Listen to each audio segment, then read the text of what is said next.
ಹಿರಿಯರು ನಿರ್ಧಾರ ಮಾಡಿದ್ದ ಮದುವೆ ಮುರಿದು ಬಿದ್ದ ಕಾರಣ ವಧು ಹಾಗೂ ವಧುವಿನ ತಾಯಿ ವಿಷವನ್ನ ಸೇವಿಸಿ ಸಾವಿಗೆ ಶರಣಾಗಿರುವ ಘಟನೆ ಆಂಧ್ರಪ್ರದೇಶದ ಬಾಪಟ್ಲದಲ್ಲಿ ನಡೆದಿದೆ.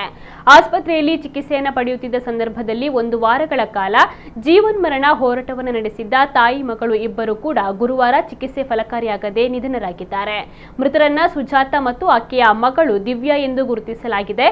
ಮೃತ ಯುವತಿ ದಿವ್ಯಾ ಹೈದರಾಬಾದ್ನಲ್ಲಿ ಸಾಫ್ಟ್ವೇರ್ ಉದ್ಯೋಗಿ ಆಗಿದ್ಲು. ಇವರ ಮದುವೆ ಫಿಕ್ಸ್ ಆದ ಬಳಿಕ ಎಂಗೇಜ್ಮೆಂಟ್ ಕಾರ್ಯಕ್ರಮವನ್ನು ಕೂಡ ನಡೆಸಿದ್ದರು. ಆದರೆ ಇನ್ನೇನು ಮದುವೆ ದಿನಾಂಕ ಫೈನಲ್ ಮಾಡಬೇಕಾದ ಸಂದರ್ಭದಲ್ಲಿ ವರ ಮದುವೆಗೆ ನೋ ಎಂದಿದ್ದೇ ದುರಂತಕ್ಕೆ ಕಾರಣ ಎನ್ನಲಾಗಿದೆ.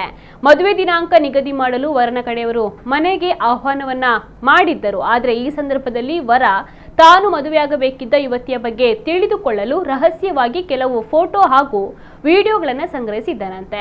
ಈ ಫೋಟೋ ಹಾಗೂ ವಿಡಿಯೋಗಳನ್ನು ವಧುವಿನ ಕುಟುಂಬಸ್ಥರಿಗೆ ತೋರಿಸಿ ಮದುವೆ ಬೇಡ ಅಂತ ಹೇಳಿದ್ದಾನೆ ಎಂದು ತಿಳಿದು ಬಂದಿದೆ. ಇದರೊಂದಿಗೆ ತೀವ್ರವಾಗಿ ನೊಂದುಕೊಂಡಿದ್ದ ತಾಯಿ ಹಾಗೂ ಮಗಳು ವಿಷವನ್ನ ಸೇವಿಸಿದ್ದಾರೆ.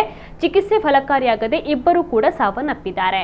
ಮೃತ ಸುಜಾತ ಪತಿ ಶ್ರೀನಿವಾಸ ರಾವ್ ಪೊಲೀಸರಿಗೆ ನೀಡಿದ ದೂರಿನ ಮೇರೆಗೆ ಪೊಲೀಸರು ಪ್ರಕರಣವನ್ನ ದಾಖಲು ಮಾಡಿಕೊಂಡು ತನಿಖೆಯನ್ನು ಮುಂದುವರಿಸಿದ್ದಾರೆ.